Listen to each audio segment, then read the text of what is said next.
Everyone. आज हम लोग बात करने जा रहे हैं हाइड्रोलिक्स, जो आपको इंट्रोडक्शन टू सिविल इंजीनियरिंग का पार्ट था। उसमें हम लोग एक पहले लेक्चर ले चुके हैं, जिसमें हम लोग स्टार्ट किए थे फ्लूइड के बारे में, फ्लू प्रॉपर्टीज ऑफ फ्लूइड के बारे में। उसके बाद स्पेसिफिक वॉल्यूम, मास डेंसिटी, ये सब के बारे में पढ़े थे। विस्कोसिटी पढ़े थे। उसके बाद आइडियल फ्लूइड, सरफेस टेंशन, यहाँ तक हम लोग पिछले क्लास में देख चुके थे। ठीक है, अगर आप नहीं देखें तो जाकर पहले पिछले क्लास को देखिए। उसके बाद हम लोग नेक्स्ट टॉपिक का स्टार्ट कर रहे हैं। तो इंट्रोडक्शन टू सिविल इंजीनियरिंग में बहुत सारा टॉपिक आपका कवर कर दिया गया है। यहाँ पे आपको लेक्चर वाइज ले रहे हैं, ठीक है, मॉड्यूल वाइज नहीं ले रहे हैं, क्योंकि आपको जो सीरियल ढंग से पढ़ना चाहिए वैसे करके पढ़ा रहे हैं। ठीक है, सिलेबस बनाया गया ठीक है, लेकिन हम अपनी तरह से इसको बता रहे हैं ताकि आपको किसी प्रकार की कोई कमी महसूस ना हो कि हाँ हम मेरे पीछे का बैकग्राउंड सही नहीं था, मतलब हम पढ़ने में सही नहीं थे, पता नहीं समझ में आएगा कि नहीं आएगा। इसलिए हम क्या किए, आपको एक सिस्टमेटिक ढंग से बनाकर दे दिए ताकि कोई भी आपको कन्फ्यूजन ना हो। ठीक है, लेक्चर वाइज दे दिए, मॉड्यूल वाइज ना करके यहाँ पे लेक्चर वाइज बना दिए। ठीक है, चलिए आते हैं, स्टार्ट करते हैं प्रेशर। ठीक है, बोले थे कि सरफेस टेंशन के बाद हम लोग प्रेशर को स्टार्ट करेंगे यहाँ पे। तो प्रेशर क्या है? Normal force per unit area is known as pressure.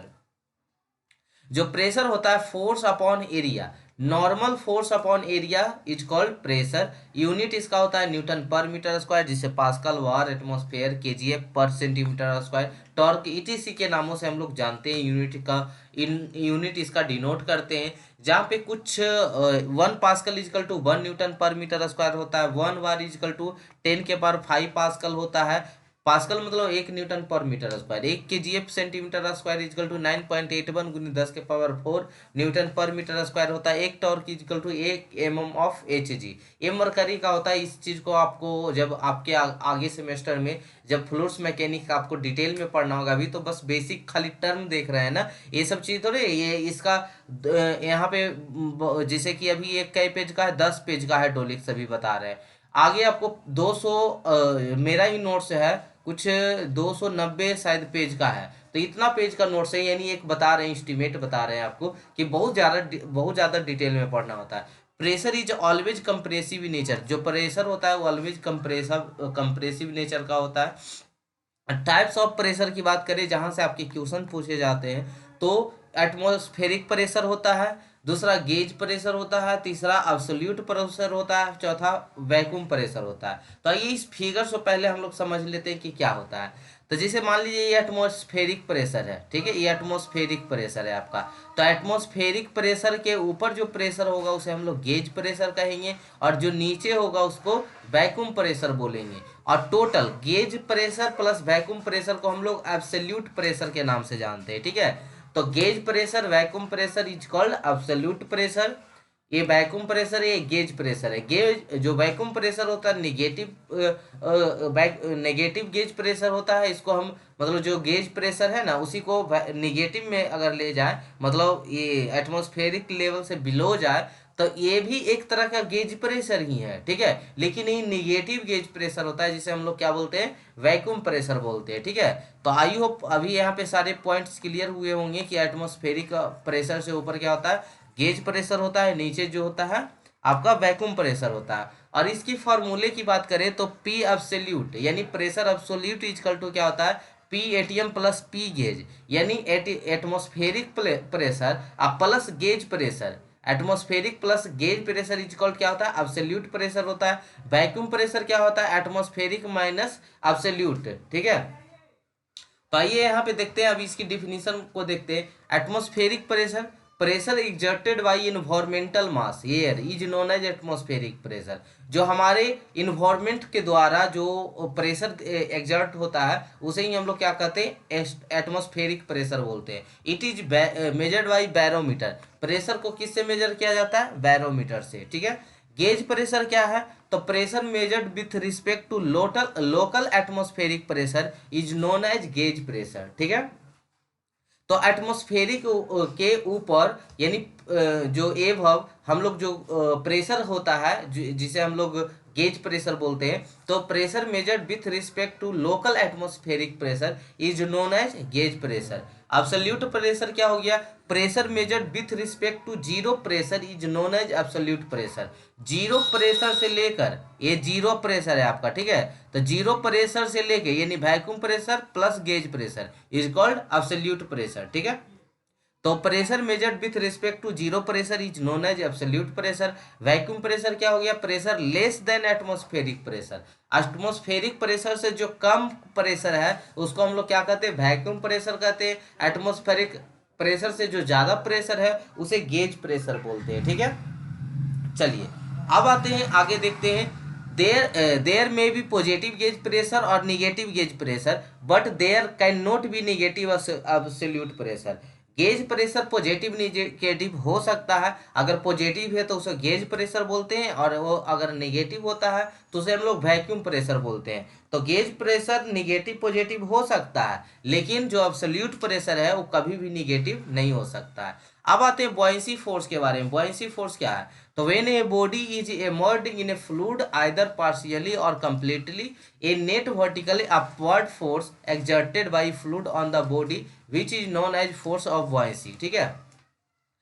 अगर बॉयंसी फोर्स क्या है कि मान लीजिए कि कोई नदी है, जैसे कोई पानी बाल्टी, कहीं भी कोई पानी में कोई वस्तु को आप क्या कर दीजिए, डुबो दीजिए, ठीक है। कोई पानी में वस्तु को डुबो दीजिए, या तो पूरा डूबा रहा है या तो हाफ डूबा रहा है, उससे मतलब नहीं है, ठीक है।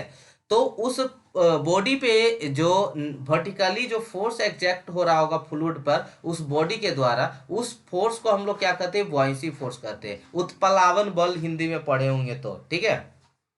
तो when a body is immersed in fluid either partially or completely, a net vertically upward force exerted by fluid on the body which is known as force of buoyancy। जैसे देखिए एग्जांपल देके बताते हैं, मान लीजिए कि ये आपका कोई ब्लॉक है, ठीक है, ये ब्लॉक है। अब यहाँ पे पानी में है, पानी में ऐसे है, तैर रहा है, ठीक है, या तो ये डूबा हुआ है या तो तैर रहा है, कोई पे भी। तो फ्लूइड द्वारा जो इस पे फोर्स लगाया जा रहा है, फ्लूइड द्वारा जो इस पे फोर्स लगाया जा रहा है, उस फोर्स को हम लोग क्या कहते हैं, बुआयंसी फोर्स के नाम से जानते हैं, ठीक है। This force is equal to weight of fluid displaced by the body. ये बॉडी का वेट जितना डिस्प्लेस्ड करेगा वाटर को, उस फोर्स के, वो फोर्स के क्या होगा, बराबर होता है। ये नहीं, ध्यान से सुनिएगा, बॉडी जो वाटर को डिस्प्लेस्ड करेगा, तो जितना वाटर को डिस्प्लेस्ड किया है वही फोर्स के क्या होता है, बराबर होता है। तो this force is equal to weight of fluid displaced by the body, and this known as Archimedes principle. और इस प्रिंसिपल को आर्किमिडीज प्रिंसिपल बोलते हैं। पता नहीं समझ में आया कि नहीं आया, एक बार फिर से कोशिश करते हैं। ये ब्लॉक है, ध्यान से सुनिएगा, ये ब्लॉक है, पानी में या तो डूबा हुआ है या तैर रहा है, उससे मतलब नहीं है, ठीक है। अब सुनिएगा, इस पे जो वाटर जो फ्लूइड है वो फोर्स लगा रहा है, उसे हम लोग कौन सा फोर्स बोलते हैं, बुआयंसी फोर्स कहते हैं। और ये कितना फोर्स लगाएगा, जितना ये बॉडी वाटर को यहाँ से डिस्प्लेस्ड करेगा, अरे रखेगा तो वहां से वाटर को हटाएगा ना, जितना दूर रखेंगे, जैसे हम पानी में इंटर करते हैं, हिलते हैं, तो जितना मेरा बॉडी उतना वाटर हटा होगा ना, तब तो हम वहां पे खड़ा हैं। मेरे बॉडी के अंदर पानी तो नहीं घुस गया है, ठीक है। तो हम जितना दूर खड़ा है उतना वाटर डिस्प्लेस्ड हुआ होगा, तो उतना ही फोर्स लगाएगा, ठीक है। आप समझ गए होंगे शायद। चलिए, सेंटर ऑफ बॉयंसी क्या है, तो it is the point from where buoyancy force is suppose to be act. जिस पॉइंट पे बॉयंसी फोर्स एक्ट होता है उसे हम लोग सेंटर ऑफ बॉयंसी के नाम से जानते हैं। आइए laminar flow and turbulent flow क्या आता है उसके बारे में जानते हैं। तो laminar flow when fluid particles move in the form of layer with one layer sliding over the other layer, then that flow is known as laminar flow. Laminar flow क्या है कि एक लेयर के ऊपर दूसरा लेयर क्या करे, आसानी से फ्लो करे, ठीक है। जैसे आप मान लीजिए कि शहद गिराते हैं, शहद जानते हैं, हनी मध, उसको गिराते हैं तो क्या होता है, एक लैमिनार फ्लो होता है। और टर्बुलेंट फ्लो क्या होता है, जिगजैग फॉर्म, एकदम तेज से धारा, जैसे नल खोल देते हैं तेज से, तब पानी क्या होता है, कभी इधर कभी इधर कभी इधर। नदी में देखते हो पानी एकदम ऐसे ऐसे चलते रहता है, ये टर्बुलेंट फ्लो। और जो एक लाइन में चलते रहे, ठीक है, एक लेयर इस लेयर में जा रहा है, लेयर बाई लेयर बह रहा है, तो क्या होता है, आपका लेमिनार फ्लो होता है। यानी सीधा सीधी बोले ना, तो जो तब पानी शांति से फ्लो हो रहा है, एकदम शांति से फ्लो हो रहा है, उसे लेमिनार फ्लो करेंगे। एकदम तेज धारा में फ्लो हो रहा है, उसे टर्बुलेंट फ्लो कहेंगे, एकदम सीधा मतलब, ठीक है। तो laminar flow when fluid particles move in the form of layer with one layer sliding over the other layer, then that flow is known as laminar flow. In laminar flow, fluid particles move along well-defined path और streamline और all streamline are straight and parallel। क्या होता है कि इसमें एक एकदम defined path होता है, जैसे इस पाथ पे ही फ्लो जा रहा है, मान लीजिए 10 मीटर पर सेकेंड से जा रहा है, इसी लाइन से जीते रहेगा, ठीक है। ये दूसरा लेयर है, इसी लाइन से ई लाइन में नहीं चल जाएगा, ई लाइन में नहीं मिलेगा, अपना अपना पाथ पे सब जेते रहेगा, ठीक है। लेमिनार फ्लो में जैसे आप नले खोलिए, एकदम धीरे से नल खोलिए, एकदम जरी सा, तो एकदम आराम से फ्लो होता है, वो क्या है आपका लेमिनार फ्लो है, ठीक है। और टर्बुलेंट फ्लो क्या होता है, जिग जैग फॉर्म, एकदम ये लेयर इधर जा रहा है, कभी इधर जा रहा है, कभी इधर जा रहा है, एकदम ऐसे नदी में देखते होंगे तेज धारा रहता है, तो ठीक है, तो वो टर्बुलेंट फ्लो होता है। जो आसानी से फ्लो करे वो क्या होता है, लेमिनार फ्लो होता है। तो this kind of flow is also known as streamline flow और viscous flow. Laminar flow generally occurs at a low velocity, एक कम वेलोसिटी वाला होता है, ठीक है। टर्बुलेंट फ्लो क्या होता है, when fluid flows in highly disorganised manner, ठीक है, हाईली डिसऑर्गेनाइज्ड मैनर, कभी इसमें कभी उसमें, जैसे तैसे जिगजैग फॉर्म में क्या करे, फ्लो करे, leading to rapid mixing of fluid particles, then that flow is known as turbulent flow. Turbulent flow generally occurs at a high velocity, क्या होता है, हाई वेलोसिटी पे होता है। For a pipe flow, types of flow is determined by a non-dimensional number called Reynolds number। अगर pipe flow, pipe में water को, अगर कोई भी लिक्विड को हम लोग फ्लो करवा रहे हैं, तो उसमें हम कैसे पहचानते हैं कि टर्बुलेंट फ्लो है कि ये लेमिनार फ्लो है, तो वहाँ पे एक रिनॉल्ड्स नंबर आता है, जिसका फॉर्मूला आता है, बाद में हम लोग पढ़ेंगे, V D upon nu. V D क्या है, वेलोसिटी है, मीन वेलोसिटी वी है, डी डायमीटर ऑफ पाइप है, जिस पाइप से फ्लो हो रहा है उसका डायमीटर है, और आर ई क्या है, रिनॉल्ड्स नंबर है, और न्यू, इसको न्यू पढ़ते हैं, और इसको म्यू पढ़ते हैं, इसको न्यू पढ़ते हैं। तो न्यू क्या है, काइनेटिक विस्कोसिटी है, काइनेमेटिक विस्कोसिटी ऑफ फ्लूइड है। तो अगर इसका वैल्यू कैसे जैसे निकालेंगे हम लोग बाद में पढ़ेंगे, अगले सेमेस्टर में, अगले नहीं, इसके आगे वाले सेमेस्टर में पढ़ेंगे, तो वहां पे देखेंगे अगर रिनॉल्ड नंबर 2000 से कम आया है, ठीक है, तो लेमिनार फ्लो है, 4000 से ज्यादा है तो टर्बुलेंट फ्लो है। रिनॉल्ड नंबर पाइप के लिए, पाइप में अगर ऊपर से तो हम देख रहे हैं जैसे नदी में ओपन चैनल फ्लो आएगा, एक पाइप फ्लो है, तो पाइप में अगर हम देखते हैं तो लेमिनार जो रिनॉल्ड नंबर है 2000 से कम है, लेमिनार ऑब्जेक्टिव में पूछेगा, और 4000 से ज्यादा है तो टर्बुलेंट फ्लो। तो 2000 और 4000 के बीच में है तो या उसको हम लोग ट्रांजिशन फ्लो बोलते हैं, उसको क्या बोलते हैं, ट्रांजिशन फ्लो। अब लास्ट टॉपिक आ रहा है वॉर्टेक्स मोशन। वॉर्टेक्स मोशन क्या है, motion of fluid on a curved path is known as vortex motion. Motion, जो फ्लूइड का जो मोशन है कर्व पाथ पे, जैसे मान लीजिए सिंक है, बर्तन धोते हैं ना सिंक में, जिसको बेसिन या बरस उरस हम लोग करते हैं, तो पानी चलाते तो क्या करते हैं, देखते होंगे सिंक में, या जिसको बेसिन हम लोग बरस उरस करते हैं बेसिन में, तो पानी क्या होता है, घूमते घूमते घूमते इसके द्वारा नीचे चलाते हैं, तो क्या होता है, मतलब कि अगर घूम रहा है, जैसे वॉशिंग मशीन है, तो वहां पे मशीन द्वारा उसको घुमाया जाता है। तो यही दो तरह के हो जाता है, एक फ्री वॉर्टेक्स हो जाता है, एक फोर्स वॉर्टेक्स, जो अपने खुद घूम जाए कर पाथ पे खुद, जैसे बेसिन में पानी गिरा के देखिएगा, ठीक है, तो उसमें क्या होगा, जो जो यहाँ पे खुला होगा, होल होगा, वहां पे पानी क्या होगा, घूमते घूमते घूमते अपने खुद गिर जाता होगा। लेकिन वॉशिंग मशीन में पानी को क्या करता है, घुमाया जाता है। टर्बाइन में क्या करते हैं, घुमाते हैं, एक फोर्स लगाकर घुमाते हैं, ठीक है। तो एक फ्री वॉर्टेक्स होता है, एक फोर्स वॉर्टेक्स होता है। तो फ्री वॉर्टेक्स होता है जिसमें हम लोग एक्सटर्नल टॉर्क नहीं लगाते हैं उसमें। अच्छा, पानी खोलते हैं बेसिन में, कपड़ा उपड़ा बरस बर्तन धोते हैं या बरस करते हैं, तो उसमें क्या फोर्स लगाकर पानी नीचे भेजते हैं, नहीं, खुद चला जाता है। तो when no external torque required to rotate the fluid mass, that type of flow is called free vortex. जैसे एग्जांपल ले ले, flow of fluid through a hole provide a bottom of the container. कोई container है, नीचे एक whole कर दीजिए, पानी गिराइए, चला जाएगा। Flow through kitchen sink, kitchen में जो सिंक होता है, ड्रेनिंग द बाथ टब, ठीक है। As there no torque free vortex, so free vortex is irrotational, इसमें किसी प्रकार का कोई फोर्स नहीं लगाते हैं, इसलिए इसे इरोटेशनल फ्लो बोलते हैं।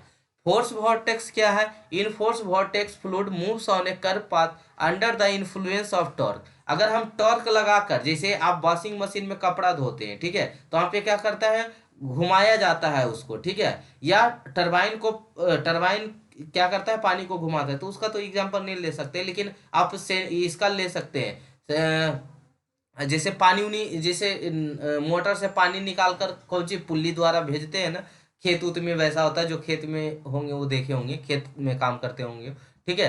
तो in four vertex fluid moves on curve path under the influence of torque. Torque लगाकर पानी को क्या करे, भेजा जाए। जैसे आप वही खेत वाले एग्रीकल्चर से जो रिलेटेड होंगे, जो मतलब थोड़ा संबंध रखते होंगे, उनको पता होगा कि ये फीटर रहता है, वो पुल्ली को घुमाता है और नीचे से पानी जो होता है कुआं वुआं से पानी फोर्स वॉर्टेक्स द्वारा क्या करता है, बाहर निकालता है। तो flow water through runner of the turbine, flow of liquid through passage of impeller of centrifugal pump, flow water in washing machine. ठीक है। तो बस आज का टॉपिक कंप्लीट होता है, हाइड्रोलिक्स। हाइड्रोलिक्स खत्म होता है। अब हम लोग किसी और टॉपिक पे चलेंगे, इंट्रोडक्शन टू सिविल इंजीनियरिंग का। तो थैंक यू सो मच, यहाँ तक बने रहने के लिए। मिलते हैं हम लोग नेक्स्ट एपिसोड में, जहाँ पे हम लोग इंट्रोडक्शन टू सिविल इंजीनियरिंग